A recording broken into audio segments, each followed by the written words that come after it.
Hello D viewers, നമ്മുടെ ചാനലിൻ്റെ പുതിയൊരു വീഡിയോയിലേക്ക് എല്ലാവർക്കും സ്വാഗതം.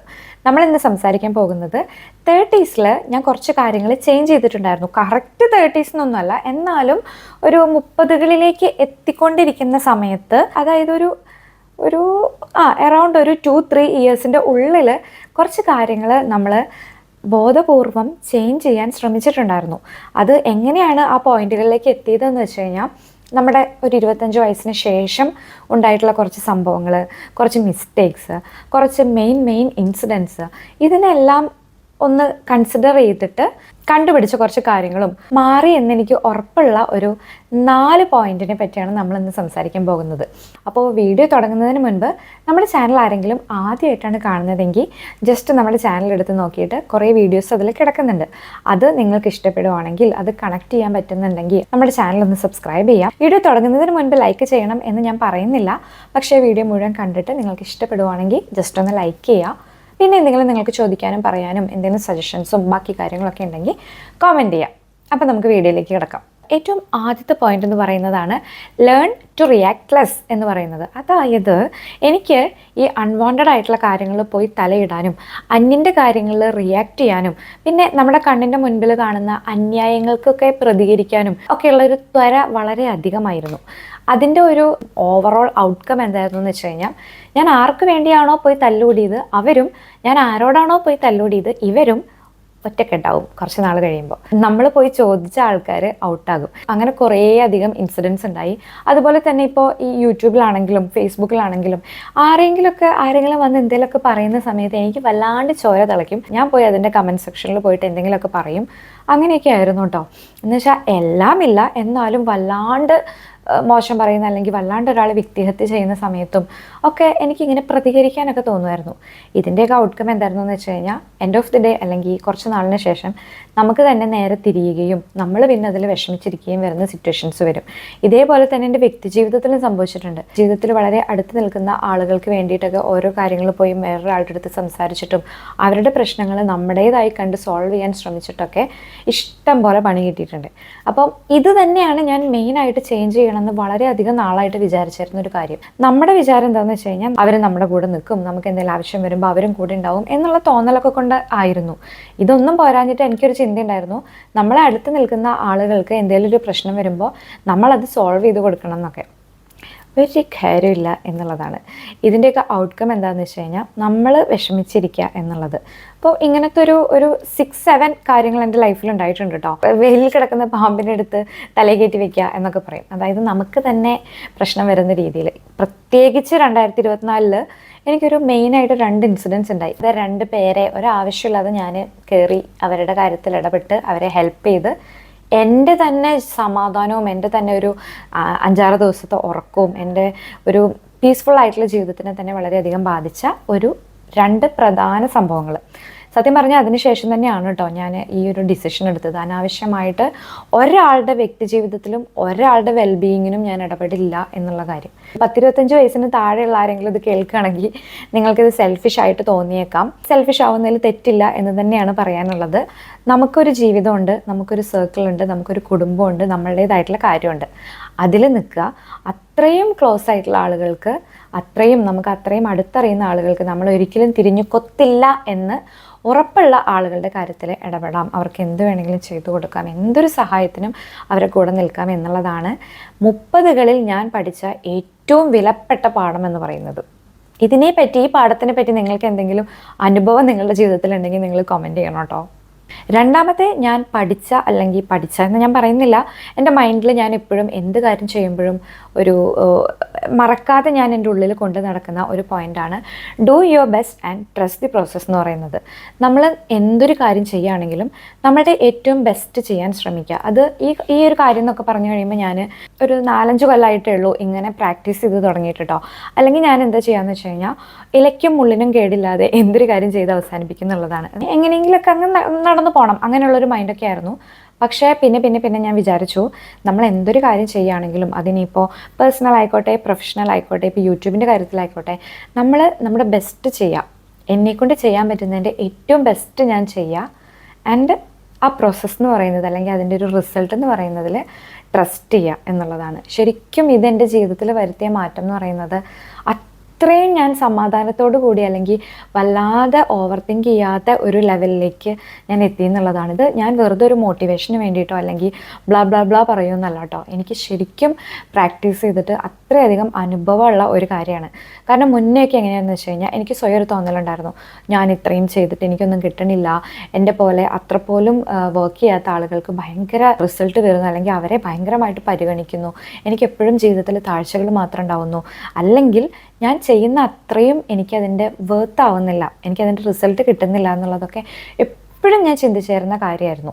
പക്ഷെ ഞാൻ ഈ ഒരു സംഭവം എൻ്റെ മനസ്സിലിട്ട് അല്ലെങ്കിൽ ഇതിനെ സംബന്ധിച്ച് കുറച്ചധികം വായിക്കുകയും ഇതിനെ സംബന്ധിച്ചുള്ള കാര്യങ്ങൾ പഠിക്കുകയും ഒക്കെ ചെയ്തതിൽ നിന്ന് എനിക്ക് മനസ്സിലായത് എന്താണെന്നറിയോ, നമ്മൾ എന്തൊരു കാര്യത്തിൽ ഒരു 100% ഇടുക അല്ലെങ്കിൽ ഒരു 95% ഇൻപുട്ട് ഇടുക, അല്ലെങ്കിൽ നമ്മൾ ഒരു കാര്യത്തിലേക്ക് അത്രയും എഫേർട്ട് നമ്മൾ ഇടുക എന്നാണെങ്കിൽ ഉറപ്പായിട്ടും നമുക്കതിൻ്റെ ഫലം കിട്ടും എന്നുള്ളതാണ്.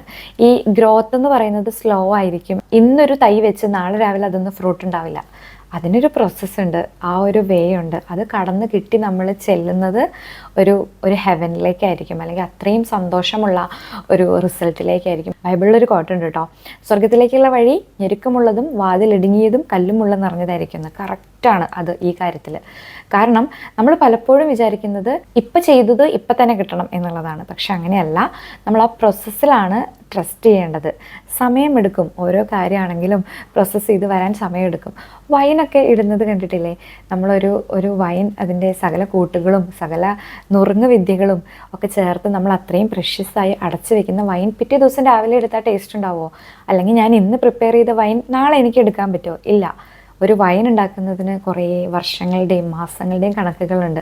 ഇതൊക്കെ കഴിഞ്ഞ് നമ്മൾ ആ ഒരു കറക്റ്റ് അതിൻ്റെ ഒരു ഗ്രേഡ്സൊക്കെ കംപ്ലീറ്റ് ചെയ്ത് നമ്മൾ അതിനെ തുറന്ന് ആദ്യമായിട്ട് ടേസ്റ്റ് ചെയ്യുമ്പോൾ അത്രയും രുചികരമായൊരു വിഭവമാണ് നമുക്ക് തയ്യാറായിട്ട് കിട്ടുന്നത്. അപ്പം നമ്മളെപ്പോഴും എന്തൊരു കാര്യം ചെയ്യുകയാണെങ്കിലും നമുക്ക് ചെയ്യാൻ പറ്റുന്നതിൽ ഏറ്റവും നന്നായിട്ട് അത് ചെയ്യുക, റിസൾട്ട് താനെ വരും എന്നുള്ളതാണ്.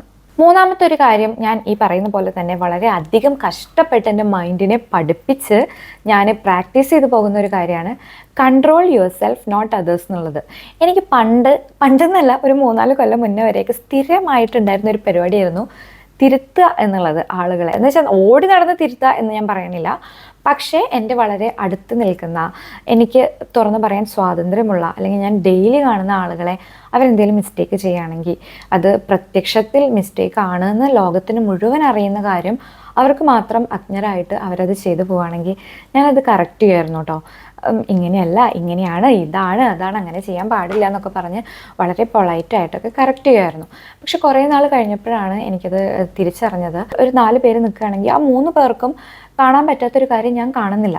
എനിക്ക് കാണാൻ പറ്റുന്നത് ഈ 3 പേർക്കും കാണാൻ പറ്റുന്നുണ്ട്. സോ മാറ്റം എന്ന് പറയുന്നത് എല്ലാവർക്കും ഒരുപോലെയാണ്. ഞാൻ തന്നെ കണ്ടുപിടിച്ച് ഞാൻ തന്നെ മാറി അവർ അജ്ഞരായിരിക്കുകയല്ല. എല്ലാവർക്കും ഒരേപോലെ അവൈലബിൾ ആയിട്ടുള്ള ഒരു ലോകത്തിൽ അവർ ചില കാര്യങ്ങൾ അറിയുന്നില്ല എങ്കിൽ നമ്മൾ അവരെ തിരുത്തേണ്ട ആവശ്യമില്ല എന്ന് തന്നെയാണ്. ഞാൻ എങ്ങനെയൊക്കെയോ ആ കാര്യങ്ങൾ അറിഞ്ഞ് ഞാൻ എൻ്റെ ജീവിതത്തിനെ ഓരോ ദിവസവും തുടച്ച് മിനുക്കി കൊണ്ടുപോകുന്ന സമയത്ത് മറ്റുള്ളവർ അതിൻ്റെ എഫേർട്ട് ഇടുന്നില്ല എങ്കിൽ എൻ്റെ ജോലിയല്ല അവരെ തിരുത്തുക എന്നുള്ളത്. എൻ്റെ ജോലി എന്താണ്? എന്നെ കൺട്രോൾ ചെയ്യുക, എൻ്റെ ഭാഗത്തുനിന്ന് ഒരു തെറ്റ് വരാതിരിക്കുക, എൻ്റെ ഭാഗത്തുനിന്ന് മറ്റൊരാളുടെ മനസ്സിനെ മുറിവേൽപ്പിക്കുന്ന കാര്യങ്ങൾ ഉണ്ടാവാതിരിക്കുക. അത് ഞാൻ ഓരോ ദിവസവും ഞാൻ പഠിച്ച് പോകുന്ന കാര്യങ്ങളാണ്. അല്ലെങ്കിൽ സമാധാനമില്ലാത്ത കാര്യത്തിൽ നിന്ന് വിട്ടു നിൽക്കുക, ബുദ്ധിമുട്ടുണ്ടാക്കുന്ന കോൺവെർസേഷനിൽ നിന്ന്, ബുദ്ധിമുട്ടുണ്ടാക്കുന്ന ആളുകളിൽ നിന്ന്, ചൊടിപ്പിക്കുന്ന സംഭാഷണങ്ങളിൽ നിന്ന്, ഇപ്പം നേരത്തെ പറഞ്ഞതുപോലെ തന്നെ റിയാക്ട് ചെയ്യാൻ തോന്നുന്ന അവസരങ്ങളിൽ നിന്നൊക്കെ മാറി നിൽക്കുക. ഞാൻ എന്നെ തന്നെ കൺട്രോൾ ചെയ്യുക. ബാക്കിയുള്ളവരെ കൺട്രോൾ ചെയ്യേണ്ടതും ബാക്കിയുള്ളവരെ തിരുത്തേണ്ടതും ഒന്നും നമ്മുടെ ജോലിയല്ല. അവർക്ക് വേണമെങ്കിൽ അവർ സ്വയം നന്നാവട്ടെ എന്നുള്ളതാണ്. മുന്നോട്ട് പോകുന്ന സമയത്ത് ആരും ഞാൻ 10 പേരെ നന്നാക്കി അല്ലെങ്കിൽ 10 പേരെ തിരുത്തി എന്ന് പറഞ്ഞ് ആരും നമുക്ക് ബിരിയാണി ഒന്നും വാങ്ങിത്തരാൻ പോകുന്നില്ലല്ലോ. ഞാൻ എന്തായിരിക്കുന്നോ ഞാൻ എന്നെ തന്നെ നവീകരിച്ച് പോവുക, എൻ്റെ ബെസ്റ്റ് ഞാൻ എപ്പോഴും കൊടുക്കുക എന്നുള്ളതാണ്. ഇത് നിങ്ങൾ ശരിക്കും ഒന്ന് മൈൻഡിലിട്ടൊന്ന് ചിന്തിക്കേണ്ട ഒരു പോയിൻ്റാണ് കേട്ടോ. 4ാമത്തെ പോയിൻ്റാണ്, വളരെയധികം ഇമ്പോർട്ടൻ്റ് ആയിട്ടുള്ള പോയിൻ്റാണ് ലേൺ ഫ്രം മിസ്റ്റേക്സ് എന്ന് പറയുന്നത്. 30കളുടെ തുടക്കത്തിൽ ഞാൻ വളരെയധികം പഠിച്ച ഒരു കാര്യമാണ് എൻ്റെ മിസ്റ്റേക്കിൽ നിന്ന് ഞാൻ പഠിക്കുക എന്നുള്ളത് കേട്ടോ. കാരണം ഒരു മനുഷ്യൻ ചെയ്യാവുന്നതിൽ വെച്ച് ഏറ്റവും കൂടുതൽ മിസ്റ്റേക്സ് ചെയ്ത് എത്തുന്ന ഒരു പ്രായമാണ് 30കളിലേക്ക് എത്തുന്നതിന് മുൻപ് അയാളുടെ ജീവിതത്തിൽ ചെയ്യാൻ പറ്റുന്നതിൽ 75% തെറ്റുകളും അയാൾ ചെയ്തിട്ടുണ്ടാകും. അല്ലെങ്കിൽ നമ്മുടെ അജ്ഞത മൂലം, നമ്മുടെ എടുത്തുചാട്ടം മൂലം, നമ്മുടെ അറിവില്ലായ്മ മൂലമൊക്കെ നമ്മൾ ഒരുപാട് തെറ്റുകൾ പോയി ചാടിയിട്ടുണ്ടാകും. അപ്പോൾ ഇതിൽ നിന്നൊക്കെ നമ്മൾ പഠിക്കാതെ വീണ്ടും വീണ്ടും ആ തെറ്റുകൾ റിപ്പീറ്റ് ചെയ്തുകൊണ്ടിരുന്നു കഴിഞ്ഞാൽ ഈ നവീകരണം എന്നുള്ള സംഭവം നടക്കില്ല. നമ്മൾ വീണ്ടും വീണ്ടും തെറ്റ് ചെയ്യും. നമ്മൾ പണ്ടത്തെ ചങ്കരൻ തെങ്ങുമ്പോൾ തന്നെ എന്നുള്ള സാധനമായിരിക്കും എപ്പോഴും ഉണ്ടാവുക. നമ്മൾ എന്താണോ ഒരു 5-6 വർഷം മുന്നേ ഉണ്ടാവുക അതുപോലെ തന്നെയായിരിക്കും വീണ്ടും ഒരു 40 വയസ്സെത്തുമ്പോഴും 50 വയസ്സെത്തുമ്പോഴും ഒക്കെ. അങ്ങനെ ജീവിച്ചിട്ട് കാര്യമില്ലല്ലോ. നമ്മൾ ജീവിതത്തിൽ വന്നിട്ടുള്ള മിസ്റ്റേക്സിൽ നിന്നും നമ്മൾ പോയി ചാടിയിട്ടുള്ള കുഴികളിൽ നിന്നും നമ്മൾക്ക് പണി കിട്ടിയിട്ടുള്ള ആളുകളിൽ നിന്നും ഒക്കെ നമ്മൾ പഠിക്കുക എന്ന് പറയും. ഇപ്പോൾ റീസെൻ്റ് ആയിട്ടുണ്ടായ ഒരു ഇഷ്യൂ ആണ് ദിയ കൃഷ്ണയുടെ ഇഷ്യൂ അല്ലേ. അവരുടെ ലൈഫിൽ അവർക്ക് അത്രയും വലിയൊരു ലോസ് സംഭവിച്ചത് എന്തുകൊണ്ടാണ്? അവർ ബ്ലൈൻഡായിട്ട് അവരുടെ ചുറ്റുമുള്ള ആളുകളെ ട്രസ്റ്റ് ചെയ്തുകൊണ്ടാണ് അല്ലേ. ഇവർ തന്നെ മുന്നൊരു വീഡിയോയിൽ പറഞ്ഞിട്ടുള്ള കാര്യമാണ്, ബ്ലൈൻഡായിട്ട് ഞാൻ എല്ലാവരെയും വിശ്വസിക്കും, ഞാനൊരു ഓപ്പൺ മൈൻഡഡ് ആയിട്ടുള്ള ആളാണ്, എല്ലാവരോടും എല്ലാ കാര്യങ്ങളും പറയും, നമ്മളെപ്പോലെ തന്നെയാണ് മറ്റുള്ളവരും എന്ന് വിചാരിക്കുന്നത്. അതുകൊണ്ട് സംഭവിച്ച ഒരു വലിയ തെറ്റ് ജീവിതത്തിൽ ഒരിക്കലും അവരും അവരുടെ കുടുംബവും മറക്കാൻ സാധ്യതയില്ലാത്ത ഒരു വലിയ പാഠമാണ് അവർക്ക് ആ ഒരു സ്വഭാവത്തിൽ നിന്ന് കിട്ടിയതെന്ന് വേണമെങ്കിൽ പറയാം.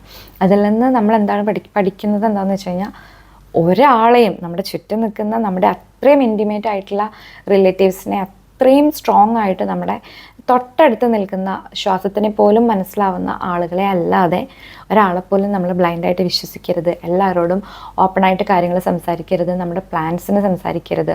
നമ്മൾ എന്താണ് വിചാരിച്ച് വെച്ചിരിക്കുന്നത്, നെക്സ്റ്റ് ചെയ്യാൻ പോകുന്നത്, നമ്മുടെ ഹിഡൻ സീക്രട്സ് ഒന്നും ഷെയർ ചെയ്യരുത്, ഡിസ്കസ് ചെയ്യരുത് എന്നുള്ള ഒരു വലിയ പാഠമാണ് അവർ ചിലപ്പോൾ അതിൽ നിന്ന് പഠിച്ചിട്ടുണ്ടാവാം. ഇതേപോലെ തന്നെയാണ് ഇവിടെയും. നമ്മൾ മിസ്റ്റേക്സിൽ നിന്ന് പഠിക്കുക എന്ന് പറഞ്ഞു കഴിഞ്ഞാൽ നമ്മളതൊരിക്കലും മറക്കില്ല എന്നുള്ളതാണ്. മിസ്റ്റേക്സിൽ നിന്ന് പഠിക്കുന്ന പാഠങ്ങൾ ഒരിക്കലും നമ്മൾ മറക്കില്ല. ഈവൻ ഞാനിപ്പോൾ പറഞ്ഞു തരുന്ന കാര്യങ്ങളാണെങ്കിലും, ഈവൻ നമ്മുടെ പാരൻസോ ടീച്ചേഴ്സോ വെൽ വിഷേഴ്സോ പറഞ്ഞു തരുന്ന കാര്യങ്ങൾ ചിലപ്പോൾ ഒരു 1-2 ആഴ്ച ചിലപ്പോൾ നമ്മുടെ മനസ്സിലുണ്ടായിരിക്കും. പക്ഷേ ഒരു മിസ്റ്റേക്ക് സംഭവിച്ച് അല്ലെങ്കിൽ നമ്മളൊരു കുഴിയിൽ പോയി ചാടി ഒരു വലിയൊരു തെറ്റ് സംഭവിച്ചിട്ട് അതിൽ നിന്ന് നമ്മൾ പഠിക്കുന്ന ഒരു പാഠം എന്ന് പറയുന്നത് ജീവിതത്തിൽ ഒരിക്കലും നമ്മൾ മറക്കില്ല എന്നുള്ളതാണ്. അപ്പോൾ ഇത് മുന്നേ ഒന്നും ഞാനങ്ങനെ ശ്രദ്ധിക്കില്ല. മിസ്റ്റേക്സ് പറ്റും, ചിലപ്പോൾ കറക്റ്റ് ചെയ്യും, അല്ലെങ്കിൽ വീണ്ടും തെറ്റ് പറ്റും, അങ്ങനെയൊക്കെയായിരുന്നു. പക്ഷേ 20കളുടെ അവസാനത്തിലേക്ക് അല്ലെങ്കിൽ 30കളുടെ ആദ്യത്തിലേക്കൊക്കെ എത്തിയ സമയത്ത് ഞാൻ മനഃപൂർവ്വം എൻ്റെ മനസ്സിൽ പ്രതിഷ്ഠിച്ച് വെച്ചേക്കുന്ന കുറച്ച് കാര്യങ്ങളാണ്. എനിക്ക് പറ്റിയിരിക്കുന്ന മിസ്റ്റേക്സിൽ നിന്ന് ഞാൻ എന്താണോ പഠിച്ചത് അതെൻ്റെ മനസ്സിൽ കളയാതെ നോക്കുക. അല്ലെങ്കിൽ അടുത്തൊരു സിറ്റുവേഷൻ വരുന്ന സമയത്ത് വീണ്ടും ബ്ലൈൻഡായിട്ട് അതിലേക്ക് പോയി ചാടാതെ കഴിഞ്ഞ തവണ കിട്ടിയ പാഠവും കിട്ടിയ പണിയും ഓർത്തുകൊണ്ട് അതിനനുസരിച്ച് ഈ ഒരു സിറ്റുവേഷനെ ഫേസ് ചെയ്യുക എന്നുള്ളത്. 30കൾ എന്ന് പറയുന്ന ഒരു കാര്യത്തിനെ പറ്റി ഒരുപാട് ആളുകൾ സംസാരിക്കുന്നുണ്ട്, എഴുതുന്നുണ്ട് എന്നൊക്കെ എനിക്ക് തോന്നുന്നുണ്ട് കേട്ടോ. എന്തുകൊണ്ടാണെന്ന് വെച്ച് കഴിഞ്ഞാൽ നമ്മുടെ ജീവിതത്തിൻ്റെ ഒരു പകുതി കഴിഞ്ഞു എന്നാണല്ലോ വെപ്പ്. 30കളിലേക്ക് എത്തുന്ന സമയത്ത് ഒരുമാതിരിപ്പെട്ട എല്ലാ തെറ്റുകളും, ഒരുമാതിരിപ്പെട്ട സുഖങ്ങളും, ഒരുമാതിരിപ്പെട്ട സന്തോഷങ്ങളും, ഒരുമാതിരിപ്പെട്ട ആളുകളെയും എല്ലാവരെയും നമ്മൾ കണ്ട് എത്തിയ ഒരു സ്റ്റേജാണ് 30 എന്ന് പറയുന്നത്. അപ്പോൾ 30s നമുക്ക് പഠിക്കാൻ പറ്റുന്ന, അല്ലെങ്കിൽ ഇവിടെ നമ്മൾ പഠിച്ചില്ലെങ്കിൽ വീണ്ടും നമ്മൾ ഈ 20കളിലെ പോലെ മെച്യൂരിറ്റി ഇല്ലാതെ കുട്ടിക്കളി കളിച്ച് തോന്നിയ പോലെ ജീവിതം ശ്രദ്ധയില്ലാതെ കെയർലെസ് ആയിട്ട് ജീവിച്ചാൽ വെറും ഒരു ജീവിതമായി പോകും. നമ്മുടെ എങ്ങനെയോ ജനിച്ചു, എങ്ങനെയോ ജീവിച്ച്, എങ്ങനെയോ മരിക്കുക എന്നുള്ള രീതിയിലേക്കായിരിക്കും നമ്മൾ എത്തിച്ചേരുക. പകരം നമ്മൾ നമ്മുടെ കാര്യങ്ങളിൽ ശ്രദ്ധിച്ച് നമുക്ക് എവിടെയാണോ തെറ്റുപറ്റുന്നത്, എവിടെയാണോ ചേഞ്ച് ചെയ്യേണ്ടത്, എവിടെയാണോ എന്തൊക്കെ കാര്യങ്ങളാണോ ആഡ് ചെയ്യേണ്ടത്, അങ്ങനത്തെ കാര്യങ്ങളൊക്കെ ശ്രദ്ധിച്ച് പോവുകയാണെങ്കിൽ ഒരു വലിയ കുഴപ്പമൊന്നുമില്ലാതെ നമുക്ക് 30s ഒക്കെ കംപ്ലീറ്റ് ചെയ്ത് മുന്നോട്ടേക്ക് ഓരോ കാര്യങ്ങളെയും ഫേസ് ചെയ്ത് സന്തോഷമായിട്ട് പോകാൻ പറ്റും എന്നുള്ളതാണ്. ഞാൻ പഠിച്ച കുറച്ച് കാര്യങ്ങളാണ് ഞാനിവിടെ പറഞ്ഞിട്ടുള്ളത്. ഈ കാര്യങ്ങളെ പറ്റി നിങ്ങളുടെ ഒപ്പീനിയനും നിങ്ങളുടെ അഭിപ്രായവും നിങ്ങൾക്ക് എന്താണ് ഇതിനെപ്പറ്റി പറയാനുള്ളത് എന്നൊക്കെ കമൻറ്റ് ചെയ്യാം കേട്ടോ. കമൻറ്റ് സെക്ഷനിൽ നമുക്ക് ഇൻറ്ററാക്ട് ചെയ്യാം. അതുപോലെ തന്നെ നിങ്ങൾക്ക് ഞാൻ എന്തെങ്കിലും വീഡിയോ ചെയ്യണമെന്ന് ആഗ്രഹം ഉണ്ടെങ്കിൽ അതും കമൻറ്റ് ചെയ്യാം കേട്ടോ. അപ്പം നമുക്ക് പുതിയൊരു വീഡിയോ ആയിട്ട് നെക്സ്റ്റ് ഡേ കാണാം. Bye and thank U.